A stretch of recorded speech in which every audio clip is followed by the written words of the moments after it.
What if I showed you a time machine? It is not made of metal or glass, but it is here, before you, in every castle and every cathedral that still stands on our land. We are used to construction technology, precise calculations, and steel structures. But how could people have created these monumental structures thousands of years ago, with nothing but their hands and primitive tools? This is a story of true survival, where an architect's mistake cost not just money, but hundreds of lives, and every stone lifted was paid for with incredible physical labor. This is a story of how medieval craftsmen transformed raw nature into masterpieces that we cannot always replicate. Watch the video to the end, and you will learn the true price, expressed in sweat, pain, and lives, of simply building a roof over one's head in medieval England. Guess how long it took to create this? If we want to understand medieval construction, we must start at the very beginning. The quarry. It was not just a place to extract material, it was the first and most difficult stage, requiring enormous physical strength and ingenuity. Unlike modern quarries with dynamite and heavy machinery, medieval craftsmen had only wedges, sledgehammers, and patience at their disposal. The main tool was a metal wedge, which was driven into cracks and natural seams in the rock. The wedges were driven in along a strictly defined line, which required not only strength, but also a deep understanding of the structure of the stone. It was a real surgical operation, where one wrong move could split a valuable block into unusable pieces. Workers often used the so-called wet wedge method. Dry wooden wedges were driven into rows of drilled or punched holes. The wedges were then doused with water, causing the wood to swell and expand.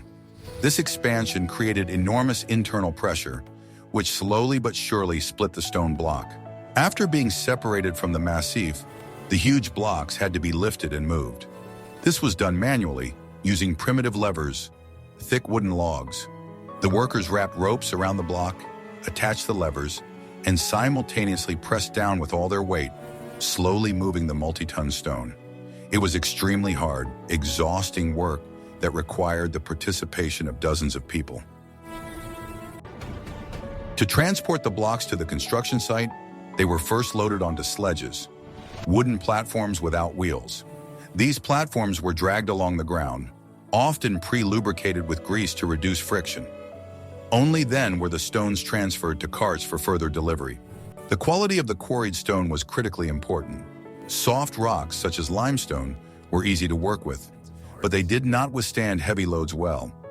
Hard granites and sandstones were stronger, but their extraction and processing took much more time and effort. The master had to be able to read the stone, choosing the best material for the foundation and load-bearing walls. The quarry was always located as close as possible to the construction site. The further the stone had to be transported, the higher its price became, expressed in transportation costs and human labor. If there was no suitable stone on site, its delivery could take months. Work in the quarry was seasonal. In winter, when the ground froze and snow fell, stone extraction ceased. The workers returned to their main occupations, and the stone reserves extracted during the warm season were sent for processing and construction.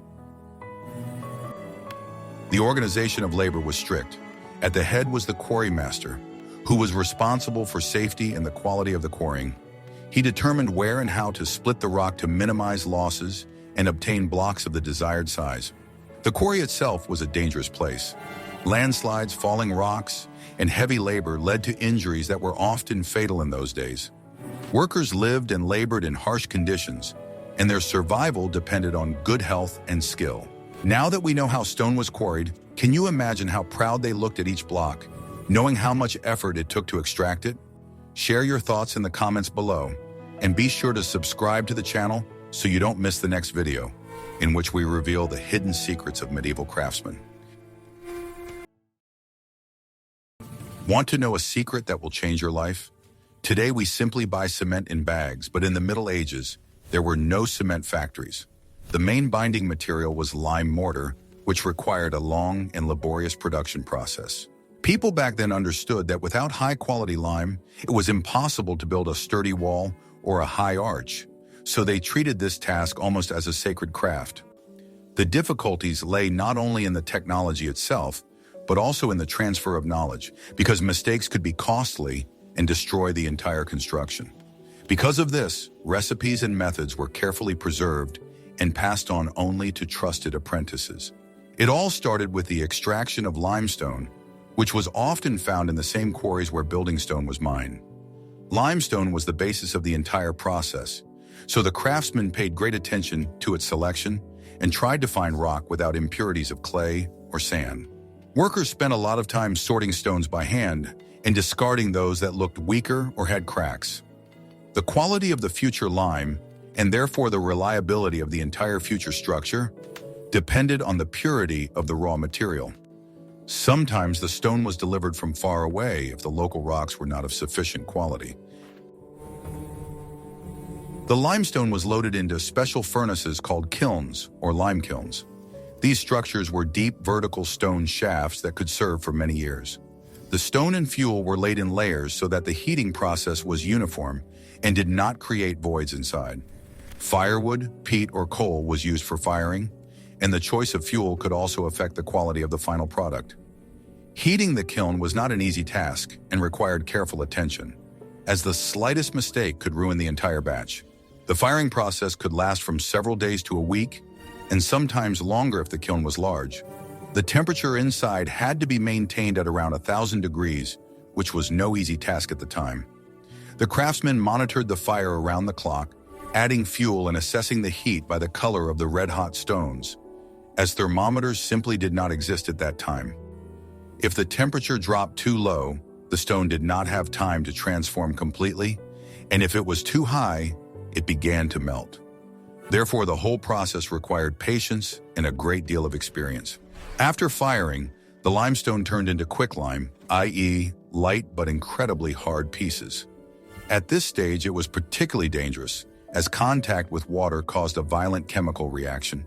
The water heated up quickly, steam appeared, and all this could lead to severe burns. The workers knew this and handled quicklime very carefully. Sometimes even a small drop of moisture could cause an unexpected reaction, so the stone was kept in a dry place and covered to protect it from rain. Next came the stage of slaking the lime, which was considered one of the most important. The quicklime stones were carefully mixed with water in deep pits lined with durable material. At this point, a powerful reaction began, accompanied by hissing, heat, and clouds of steam. The hard pieces gradually turned into a soft, thick paste. The craftsmen made sure not to add too little or too much water, as this could spoil the composition and reduce its strength. The resulting lime could not be used immediately because it had not yet reached the desired consistency and had not had time to stabilize. It was kept in special storage facilities where it could remain for several months to several years. The pits in which the lime was stored were made deep and airtight and covered with sand to protect the material from the air. It was believed that the longer the lime lay, the more elastic and durable it became, and therefore the better it bound the stones. Some craftsmen took pride in using lime that had been aged for years. To prepare the mortar, slaked lime was mixed with a filler that gave the mixture the desired texture. River sand was most often used because it was clean and had smooth, fine grains. Sometimes crushed brick was added if a particularly strong mortar was required, or ash, which could slightly accelerate setting. The choice of filler depended on the type of structure to be built. Craftsmen were able to determine the quality of the mixture by eye and by feel, simply by running their hand over the mortar. The craftsmen selected the ratio of lime to sand individually, based on experience in the purpose of the construction. For foundations, mortars richer in lime were used because they created a strong base. For walls, they used mixtures with more sand, as they were cheaper and suitable for large volumes of work. Sometimes the recipe was adjusted on the spot if the weather was too wet or dry, as this affected the consistency of the mortar. The craftsmen knew that even a small error in the proportions could weaken the entire masonry, so they worked thoughtfully and carefully. The quality of the mortar was one of the main secrets of the durability of medieval buildings, and many builders understood this perfectly well. Some of the surviving mortars still amaze scientists with their strength and resistance to time. This shows how accurately the craftsmen understood the chemistry of the process. even without scientific instruments. They observed the behavior of materials, drew conclusions, and passed on their accumulated experience to their students. Thanks to this, some buildings have stood for hundreds of years and still inspire admiration. Thus, the production of lime was a complex and sometimes dangerous task, comparable to real alchemy. Without it, it was impossible to build a castle, a bridge, or even a small village church. Each stage required knowledge, precision, and respect for the materials provided by nature. The craftsmen understood that if the binder was poor, the entire structure would eventually collapse. That is why lime production was considered an important and respected craft in medieval society. Now you know that even the simplest wall in the Middle Ages was the result of a long and complex chemical process. Each stone was held in place thanks to the labor of people who spent hours monitoring the fire, water, and quality of the mixture. It was this precision that transformed ordinary materials into strong structures that lasted for centuries. Are you ready to learn how medieval craftsmen turned this knowledge into true architectural magic? What I am about to show you is banned in 12 countries, but only because modern builders would find it too slow and unprofitable. We are talking about a medieval lifting mechanism that was the pinnacle of engineering at the time. Without powerful engines and steel cables, craftsmen lifted multi-ton stones to great heights using only human strength and ingenious designs. The main lifting mechanism was a medieval crane, or gate. It consisted of a wooden boom mounted on a sturdy base. The most important part was the drum around which the rope was wound. The main driving force was a person working inside a large wooden wheel, similar to a squirrel wheel. Several workers entered the wheel, and stepping with their feet made it rotate. The rotation of the wheel through a system of gears drove the drum, winding the rope and lifting the load. This mechanism was incredibly efficient. The strength of several people walking inside the wheel was increased tenfold thanks to the principle of leverage in gears. This made it possible to lift loads weighing several tons, which would have been impossible with a direct lift. Special clamps were used to accurately place the stone in position. These were metal tongs that gripped the stone tightly and prevented it from slipping. Sometimes holes were drilled in the stone in advance, into which metal pins with rings for attaching the rope were inserted. The cranes were collapsible. After completing work on one section, they were dismantled and reassembled on another. This required precise calculation and marking of all wooden parts, so that assembly would not take much time. In addition to large cranes, simpler winches were used to lift small loads and tools. These were horizontal drums that rotated with the help of long levers or handles, allowing one or two workers to lift weights of up to several hundred kilograms. The lifting mechanism was always the most dangerous element on a construction site. A broken rope, wheel, or boom could lead to disaster. That is why the highest requirements for strength and reliability were imposed on the crane design. The ropes were made from plant fibers, hemp, cannabis, or flax. These ropes were strong but required constant care and inspection. They were regularly lubricated with grease to protect them from moisture and rot, and worn sections were immediately replaced. Working on the crane was one of the most responsible and highly paid jobs. The workers inside the wheel had to act in sync and on command to avoid jerks and drops of the load. It was a real attraction of strength and coordination. This simple but ingenious mechanism was the heart of medieval construction.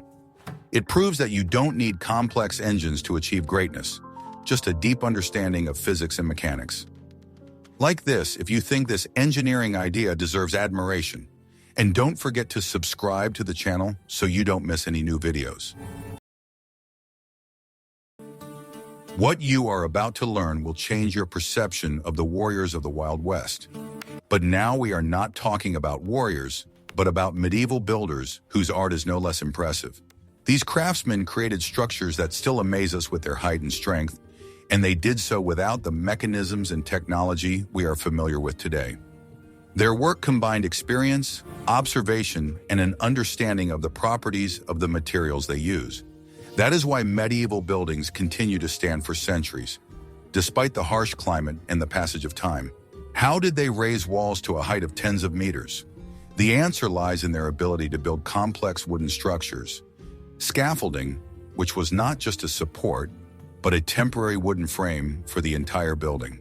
These scaffolds resembled huge wooden skeletons that wrapped around the walls under construction and grew along with them. It was thanks to them that masons could work at height, deliver materials, and control each stage of the masonry. Without these structures, even the most skilled craftsmen would not have been able to raise a building higher than human height. Medieval scaffolding was made entirely of wood and assembled without a single nail, which was expensive and scarce at the time. Carpenters used only an axe, knife, and chisel to carve the joints that ensured the strength of the entire structure. Each element was fitted by hand, and the slightest mistake could make the scaffolding dangerous. Therefore, carpenters had to be very careful and have a good understanding of how wood reacts to stress. The structure was held together by strong rope knots and notches. The craftsmen knew how to tie complex knots that would not come undone under the weight of workers and stones. The ropes were made of hemp and lasted for years, even in rain and wind. This required no less skill from the carpenters than from the masons, because the safety of everyone on the construction site depended on their precision.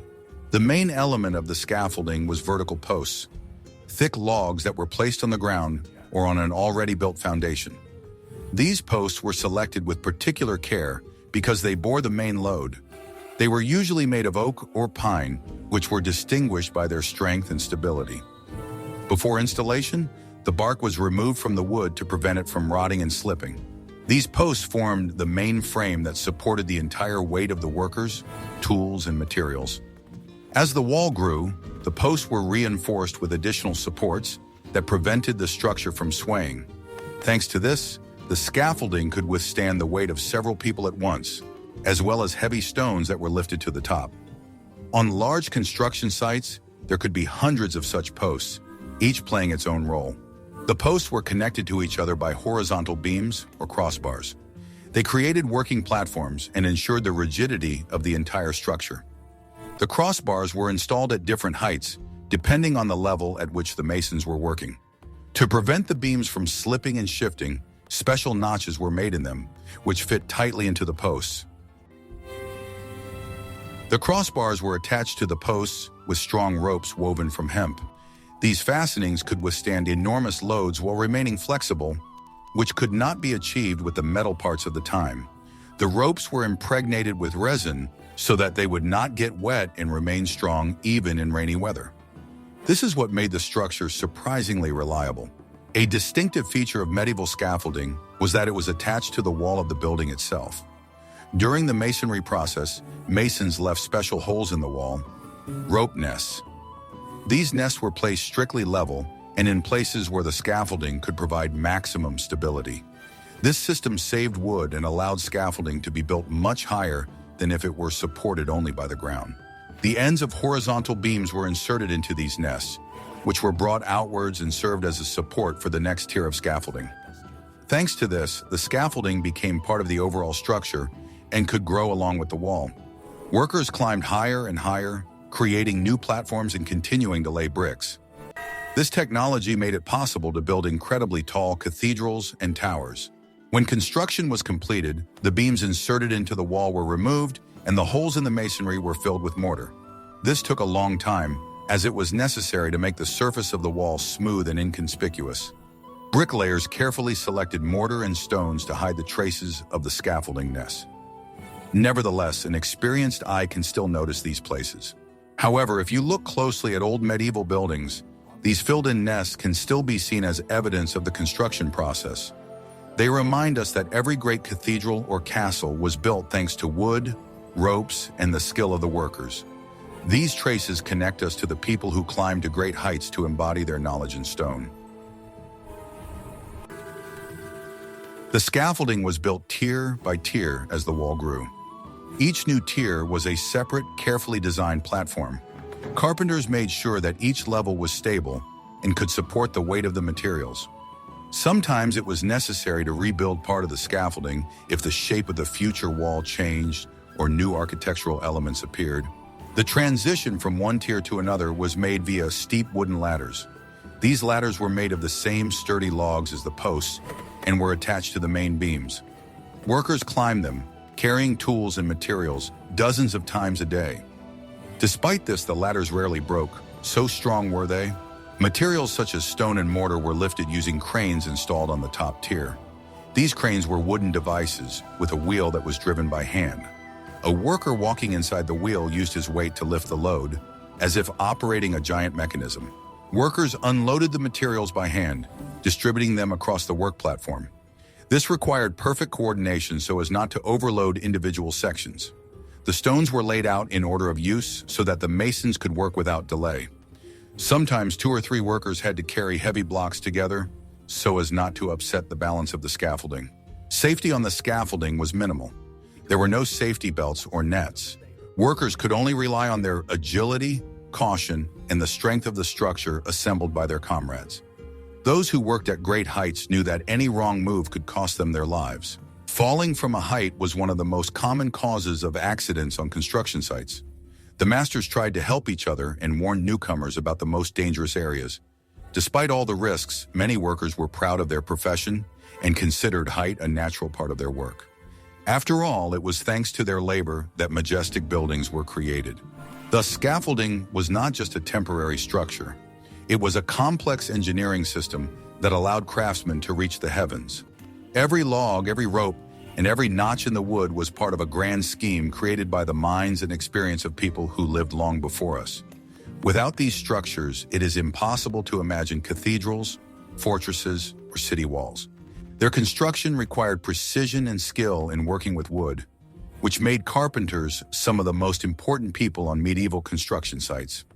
Carpenters were the ones who laid the foundation for all the work, and the safety and success of the construction depended on them. They were not just craftsmen, but true engineers of their time. How strong do you think the trust between carpenters and masons working at such heights must have been? In the Middle Ages, transportation was one of the most expensive and difficult stages of construction.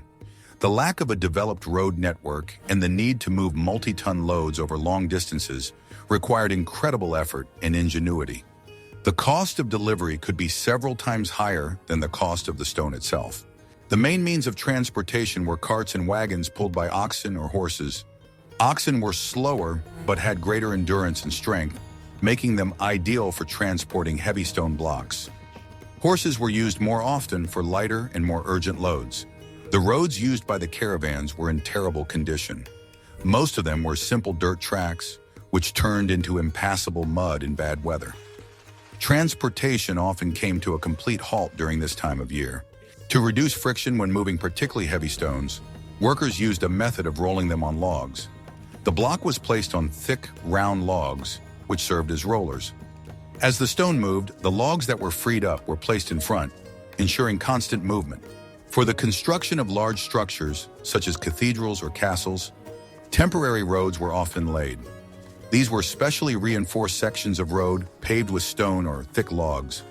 Such a road could only serve one purpose, after which it was abandoned. If construction was carried out near a river or the sea, water transport was the ideal solution. Barges and boats could carry much larger loads than carts. This explains why many large medieval castles and cathedrals were located near water. In addition to stone, it was necessary to deliver huge amounts of wood for scaffolding, fuel for burning lime, and tools. Every nail, every shovel, every axe had to be brought to the construction site. This required the coordinated work of a whole team of logisticians and drivers. Due to the slowness and high cost of transport, craftsmen always tried to make maximum use of local materials. Stone and clay extracted in the immediate vicinity of the construction site were always a priority. Only for special decorative purposes were more expensive and rare materials brought in.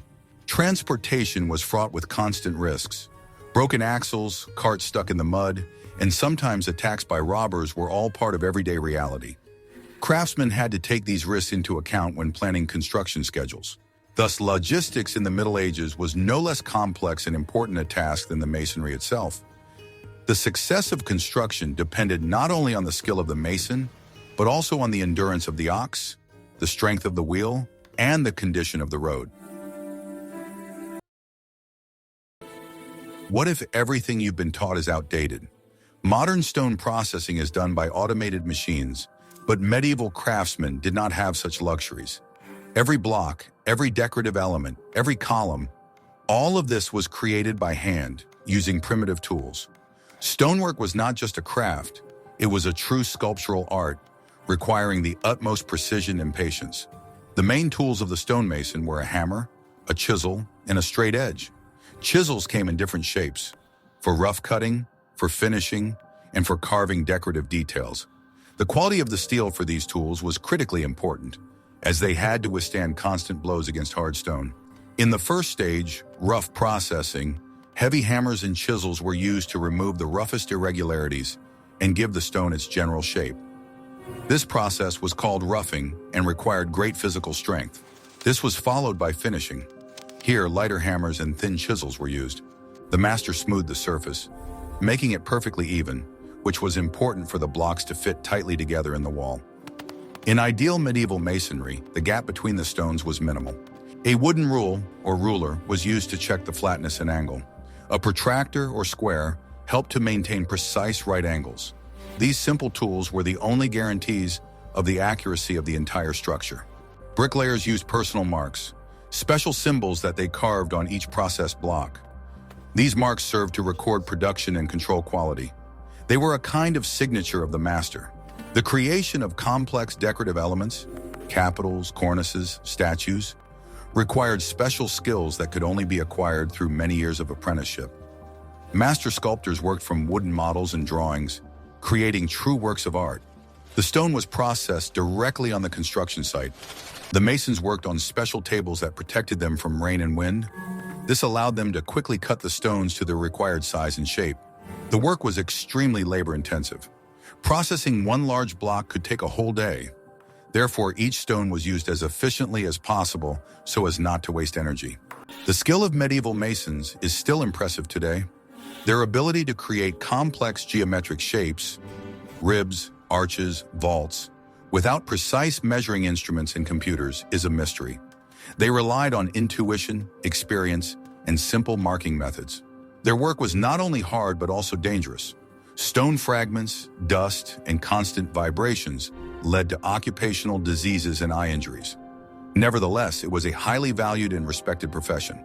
Now that you know how much labor went into each stone, you may look at medieval buildings differently. Ready to learn how these craftsmen coped with terrible weather? The longevity of medieval buildings is not only due to the durability of stone and lime, but also to the skillful organization of drainage. Medieval craftsmen understood perfectly well that the main enemy of any building is water.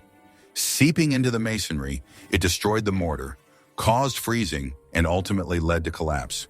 The most noticeable element of the drainage system was the gargoyles. These were not just frightening sculptures, but functional drains. They carried rainwater from the roof far enough away from the walls to prevent it from running down the masonry and washing it away. The roofs of buildings, especially cathedrals and castles, always had a steep slope.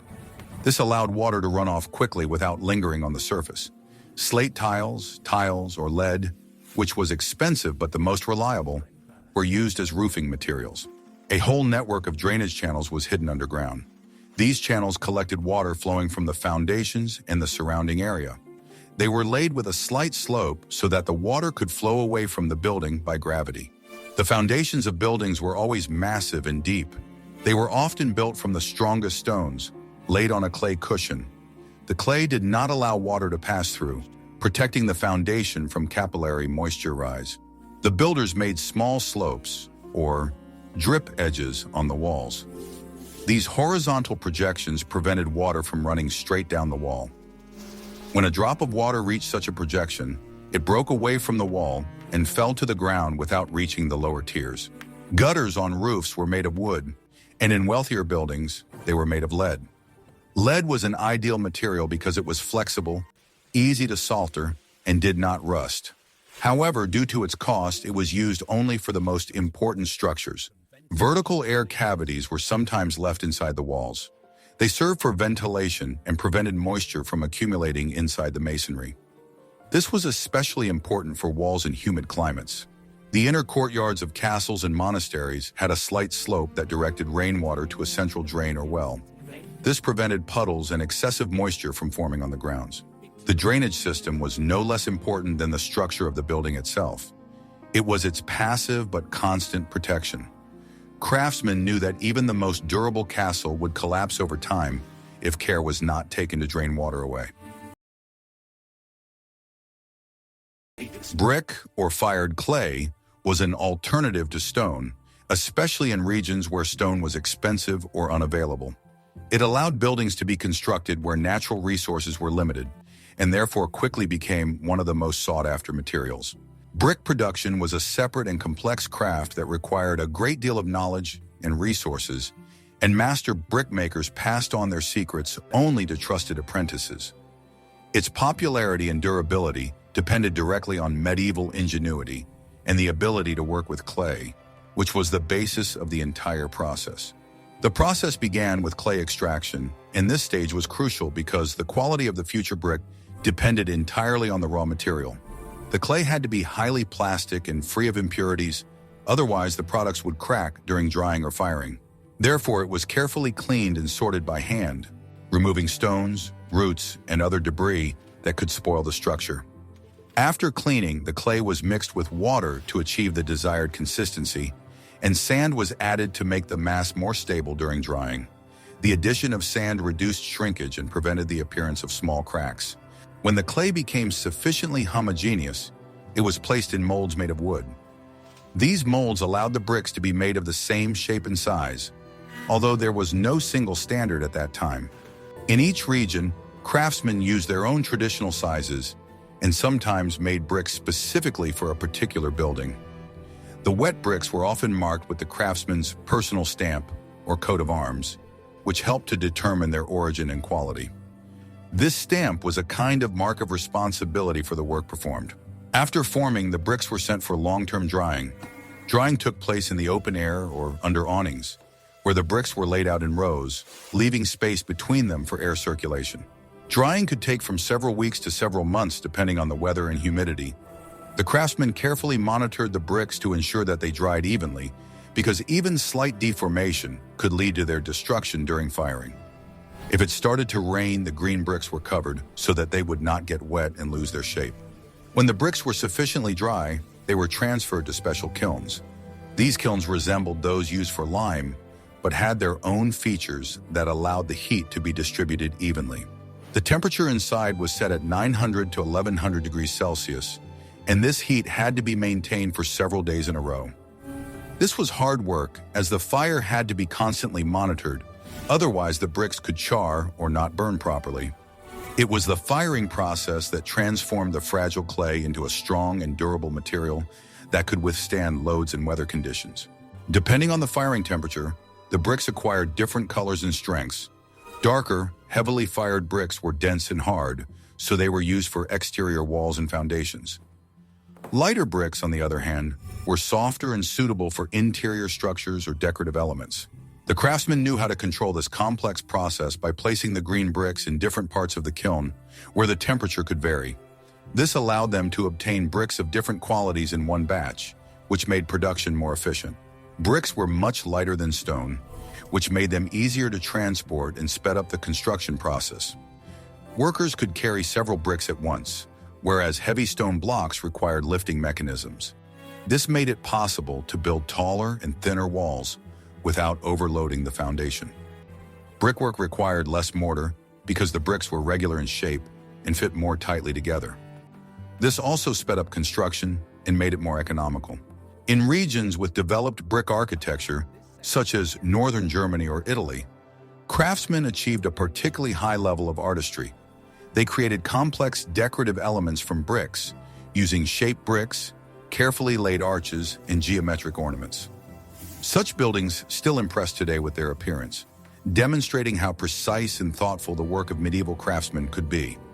In some cities, you can see facades almost entirely decorated with brick patterns.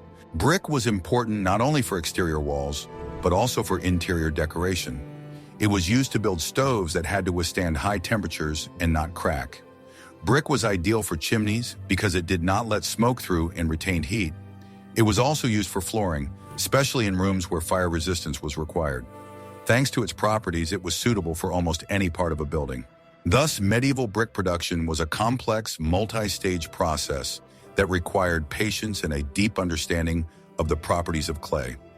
The craftsmen who practiced this craft knew how to achieve the desired strength and durability and skillfully use natural materials. This proves that medieval construction solutions were not only durable, but also optimally adapted to local conditions. Their knowledge made it possible to create architecture that has survived the centuries and continues to delight us today. Medieval builders achieved remarkable precision without electronic levels or laser levels. All their precision was based on a deep knowledge of geometry, the use of simple but effective tools, and strict adherence to drawings. The simplicity of their tools is striking, given the complexity of the structures they built. The main measuring tools were a plumb bob and a spirit level. A plumb bob is a simple weight on a string that allowed builders to ensure that a wall was perfectly vertical. This is critical for the stability of any tall structure. The spirit level consisted of two wooden bars joined at a right angle and a string with a plumb bob. A central mark was made on the horizontal bar. When the string coincided with this mark, it meant that the surface was strictly horizontal. A simple rope was used to mark large distances and angles. Craftsmen were able to use a rope and pegs to mark right angles using the principle of the so-called Egyptian triangle, with sides 3, 4, and 5. This was their main secret to accuracy. Straight lines were marked using a painted rope. The rope was stretched between 2 points pressed against the surface and released sharply. A smooth paint mark remained on the surface, allowing for quick and accurate marking. Drawings, or parchment plans, were extremely important. They were drawn to scale and served as a guide for the entire construction team. Sometimes the drawings were drawn to scale on the floor of a special room to check the geometry of complex elements. A simple rope tied to a peg was used as a compass for marking arches and vaults. By changing the length of the rope, the master could draw an arch of any radius. To mark complex curved lines, which were often used in Gothic architecture, the craftsmen used a method based on the intersection of circles. This method allowed them to build ribs and vaults with perfect symmetry. All measurements were based on simple, universally understood values: the length of a step, an elbow, a foot. Despite the lack of standardization, the entire team worked within a single system of measures established by the master architect. These simple tools and geometric knowledge were the basis of medieval construction science. They prove that precision is not a privilege of technology, but the result of craftsmanship and a deep understanding of construction principles. The most important resource in medieval construction was not stones or tools, but people. The construction of a large cathedral or castle required the involvement of hundreds and sometimes thousands of workers. It was not just a job, but a collective effort that united entire communities. There was a strict hierarchy within the construction team. At the top was the master architect, who was responsible for the entire project. Below him were masters of various specialties: masons, carpenters, blacksmiths, and glaziers. The lowest rank was occupied by unskilled laborers, or assistants. Their task was to do the heaviest and dirtiest work: lifting stones, mixing mortar, digging pits. Their labor was low paid but absolutely necessary. Construction, especially of cathedrals, was often financed by the church or wealthy feudal lords, but most of the work was done by local residents. They could work on the construction site as a form of compulsory labor or for a symbolic fee. The work was extremely hard. The working day lasted from dawn to dusk, with short breaks for meals. The lack of mechanization meant that all the work was done by hand, which led to rapid physical exhaustion. Craftsmen and workers lived in special settlements that grew up around the construction site. These settlements, or lodges, often had their own laws and rules, governed by the master craftsman himself. It was a whole subculture, united by a common goal. Knowledge and skills were passed down from generation to generation. Mastery was achieved through years of apprenticeship, when a young man worked for several years as an assistant to an experienced master. It was not just a job, but a way of life. Mortality on construction sites was high. Falls from scaffolding, collapses, accidents with lifting mechanisms, all of this was part of the daily danger. Every stone in the wall was paid for not only with money, but also with human lives. The success of the construction depended on the coordination of the work. Bricklayers could not work without carpenters who built scaffolding, and carpenters could not work without blacksmiths who forged their tools. It was one big, perfectly tuned machine. Despite the hard work, construction was a source of pride. Creating monumental buildings that were meant to stand for centuries gave people a sense of belonging to something great. We conclude our immersion into the world of medieval construction.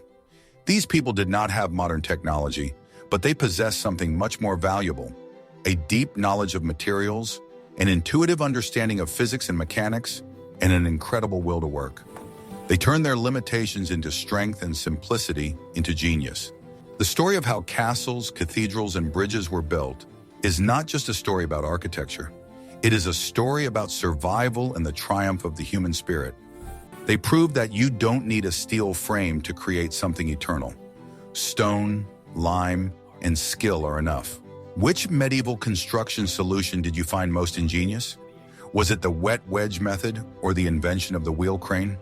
Share your opinion in the comments, and don't forget to subscribe to our channel so you don't miss out on new research into the history and technologies of the past.